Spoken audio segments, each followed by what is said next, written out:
Bienvenue dans ce nouvel épisode de Straight Talk with Sefo. Parle franchement avec Sefo.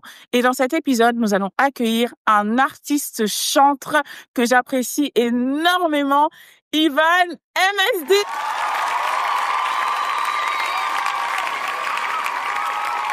Bienvenue Ivan, ça fait plaisir de te recevoir. Plaisir parfait. Ivan, il faut savoir qu'il a plusieurs casquettes. Alors, est-ce que tu peux nous dire un peu qui tu es? Qui est Ivan? C'est vrai qu'Ivan, il est pas très connu du grand public, mais Ivan, c'est un fils sportif aussi. Je fais du football depuis que j'ai l'âge de 5 ans et demi, 6 ans, qui aime la musique, musicien, artiste aussi. Tu nous as dit que t'es un fils, que t'es un sportif. T'es quel genre de frère, en fait? Dis-nous.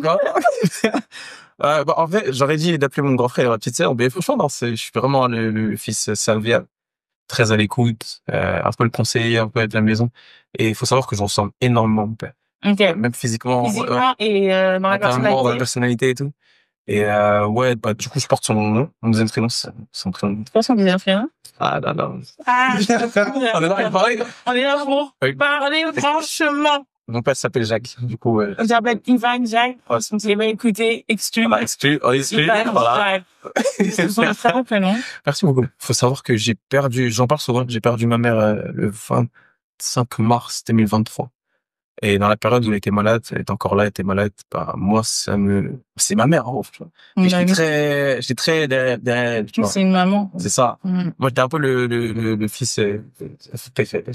Mais l'enfant qui colle un peu la main dans l'enfant, c'est jamais lui. C'est ça. On sait que c'est le titre, c'est jamais lui. Ok, donc t'étais cet enfant-là, ok. Ouais, de fou, et du coup, ben, l'avoir comme ça, d'avoir cet un petit feu et tout, ça m'a énormément épuisé. Faut savoir que pendant cette période-là, je jeûnais énormément, tu vois. Je suis pas quelqu'un physiquement, tu vois, je me maintiens, je te remercie. Et, à ce moment-là, j'avais énormément maigri, tu vois. Énormément maigri, je mangeais plus, j'avais des insomnies. Et ma plus grande crainte, c'est qu'elle parte. Voilà. Sans qu'elle puisse se voir un peu les impressions de ma vie, etc., que je deviens, etc. Et, bah, ça arrivait. Et là, j'ai plongé totalement dans le chaos, tu vois. Donc, c'est là que ces 2 années-là de ténèbres. C'est-à-dire que tu n'allais plus à l'église après cet événement-là. Ouais, totalement. C'est-à-dire que j'ai vraiment, sans foi ni loi, j'étais vraiment perdu. Et je me suis jamais retrouvé dans cette situation, mais jamais de la vie, je me suis dit que ça pourrait m'arriver. Parce qu'en fait, on a un peu cet orgueil-là de se dire, voilà, ça ne pas à nous, tu vois. Et je vais citer ce titre que je cite tout le temps. Il est pas chrétien, mais on est là pour parler franchement. Oui, bah oui. C'est un son de Soprano et Blacko que j'étais jeune. C'était énormément kiffé. J'écoutais au collège, mais quand même, tu sais, quand t'es au collège, tu peux même concentré. Je réalise que c'est vrai, en fait. Ouais, du courage. Parce qu'il faut savoir que moi, je suis issu d'une famille qui, on a grandi d'une manière, c'est pas un secret, on a grandi d'une manière très, très modeste. Je dirais, à des moments, c'était dur. C'était très, très, très, très dur. Et encore une fois, comme tu as dit, la musique, c'était vraiment mon refuge. J'avais fou, j'avais mes amis, mais vraiment mon refuge quand j'étais seul dans ma chambre, c'était vraiment la musique. Et t'écrivais, tu composais? Ouais, j'ai commencé à composer à partir de 2017, quand j'ai intégré mon ancienne église. C'est là que j'ai redécouvert un peu mon don, soit de la musique, l'écriture, etc. Et juste une prière simple, moi, avant, j'écrivais pas, tu vois. Je dis, bah, Seigneur, écoute, donne-moi d'écrire. Et là, mon père, il a commencé à apprendre à jouer à la guitare. Et dès que j'ai commencé à jouer à la guitare, c'est là que j'ai commencé à écrire. Et parle-nous un peu, donc, de tes projets, parce qu'il faut savoir que Ivan chante. Donc, non seulement tu chantes à l'église, mais tu chantes également en tant qu'artiste. On en a parlé. Et donc, tu sors pas mal de projets. Est-ce que tu peux nous en dire un peu plus? Moi, en tant qu'artiste, j'ai écrit depuis 2017 et j'ai sorti aussi un premier son en 2018. Est-ce qu'on peut applaudir pour ça, s'il vous plaît, s'il vous plaît? Ça s'appelle Renaissance. Puis ensuite, il y a eu Que le monde sache. Puis ensuite, il y a eu un long moment de battement. Le projet actuel qui est JLDT, du coup, qui est mon premier EP. JLDT, qui est mon premier EP. Et il faut savoir que dans cet EP, j'ai vraiment fait en sorte en clin d'œil aussi à maman, tu vois, de faire participer vraiment toute la famille. Dans l'intro, tu vas entendre mon père. À la base, tu vas entendre mon grand frère. Et dans les chœurs, Avec les anges, le dernier chant du projet, t'entends ma petite sœur. Un EP familial. Ouais, c'est ça. C'est ça. Alors, c'était vraiment le clin d'œil et c'est vraiment un plaisir. Est-ce que tu peux nous en dire un peu plus sur les sons?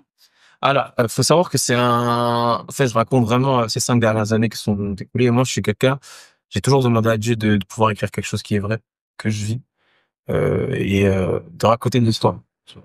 Il faut savoir que JLDT, ça veut dire je vis tout. C'est vraiment un projet de reconnaissance, tu vois. Et chaque chant, tu vois que chaque chant a un lien, tu vois. Par exemple, le premier, c'est l'intro et mon père, il raconte APP. APP qui veut dire amour, pardon, partage.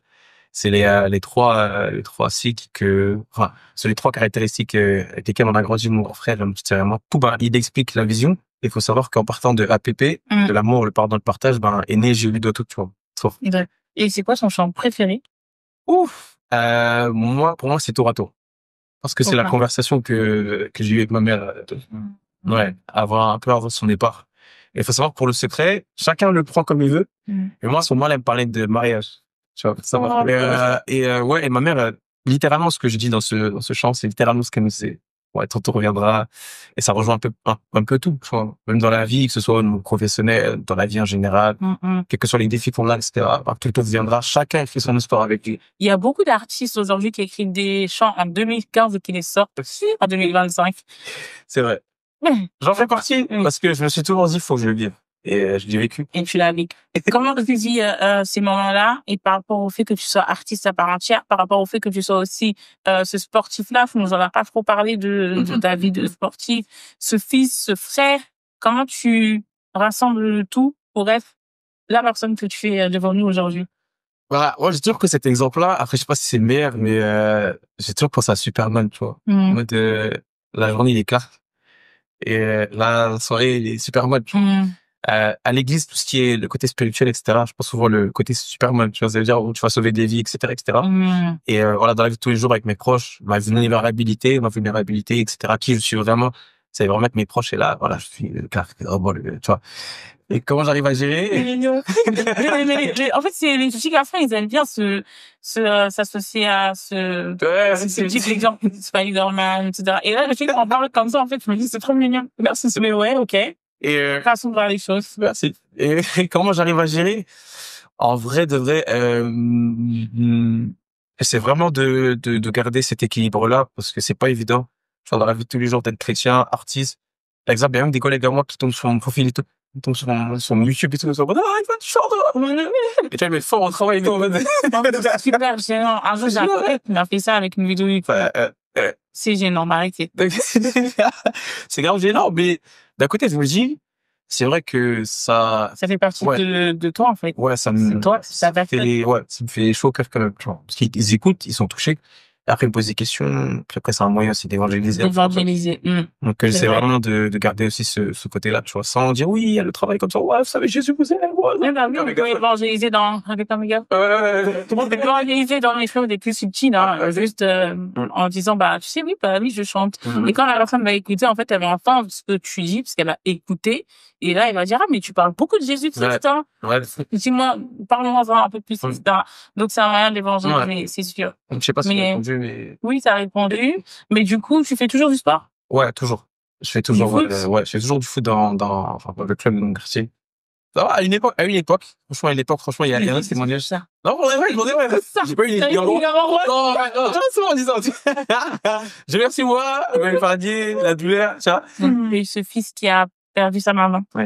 Il y a quelques années. Aujourd'hui, est-ce que toi, tu peux apporter un soutien moral?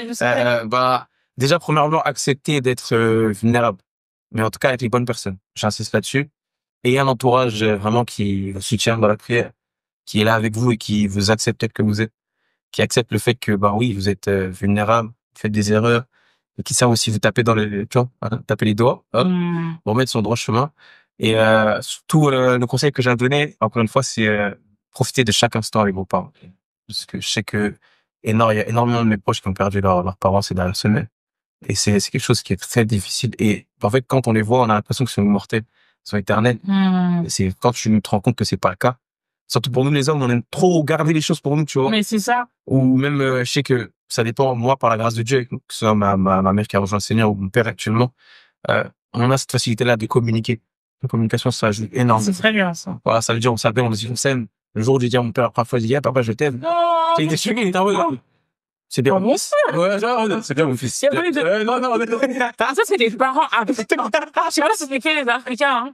Mais les parents africains, si on vous dit, on vous aime, dites moi aussi. Tu vois, c'est... Merci. Non, merci. C'est bien mon fils. Et au fil du temps, Je veux dire, pourquoi tu vas te dire? Tu veux quoi? Mais, tu vois, et petit à petit, ça m'a aussi aidé énormément émotionnellement parlant. Et, même aujourd'hui, voilà, on retrouve encore une fois cet équilibre-là, tu vois. Entourez-vous de bonnes personnes et surtout si vous êtes dans une assemblée, créez du lien vraiment, créez du lien, restez pas seul dans votre coin et même si c'est dur, je sais que s'intégrer c'est compliqué. Il y a cette phase de l'homme qui ne peut pas pleurer en public, c'est interdit pour un homme de pleurer en public. Toi, qu'est-ce que tu répondrais à ça? Bah en vrai, avant moi je faisais partie de l'équipe. Ouais, tu vois comment en fait, ça me brise ton ego parce que moi j'ai découvert que j'avais des larmes. Vraiment, quand j'ai vraiment accepté le Seigneur au mieux. C'est-à-dire que ce jour-là, en fait, il m'a vraiment, j'ai vraiment senti un amour que j'ai jamais senti de même. Et je commence à pleurer. C'était quand? C'était dans ma chambre en 2017. Encore une fois, en 2017. Et c'est là que j'ai vraiment découvert que ouais, des larmes pouvaient couler de mes yeux. Parce que c'est vrai qu'on a grandi dans un truc de, on connaît, comme tu as dit, les forts africains ou l'entourage, ouais, un homme ne pleure pas, un garçon, voilà. Et non, en fait, si Jésus pleura, moi je suis qui pour tu vois, si Jésus a pleuré, moi je suis qui pour Jésus pleura le plus court verset. Tu vois ce que je veux dire? Ça, c'est ça, ce que je me dis à chaque fois. Et ça veut dire même à la louange, je peux me voir en mode larmes qui coulent. Et c'est même pas pour faire genre en mode ah ouais, il est sensible, ah, il est biscuit, tu vois. C'est vraiment pour dire en gros, ben non, en fait, Dieu m'a touché. Jésus me touche. Et c'est réel. C'est réel, tu vois ce que je veux dire? Aussi fort que tu peux être, hein, quand t'es touché par son amour, en vrai, ça coule. Donc c'est naturel en tout cas. C'est pas un truc, un trait de faiblesse. C'est pas la honte. C'est pas la honte. C'est humain. Voilà, c'est humain et encore une fois, il faut juste savoir avec qui pleurer aussi. Aussi, oui. Et là, moi, j'ai été très honorée de t'accueillir aujourd'hui. J'ai une dernière question à te poser. Est-ce que tu peux nous faire un petit extrait d'un chant, celui que tu veux, que ce soit le tien ou pas, forcément, je sais pas. Un petit extrait, qu'on entende un peu ta voix dans l'émission. Je suis heureux, tu m'as donné ton nom. Je ne veux pas être ailleurs que dans tes bras d'amour. Oui, tout près de toi, contre ton cœur, dans tes bras d'amour. Merci, Max! C'est super beau. Est-ce que vous écoutez la voix? La voix, oh là là, quelle grâce, vraiment quelle grâce. Ça a été un honneur. Et c'est la fin de l'émission. Maman me disait souvent, ton tour viendra. Garde ton cœur plus que toute chose, ne précipite pas.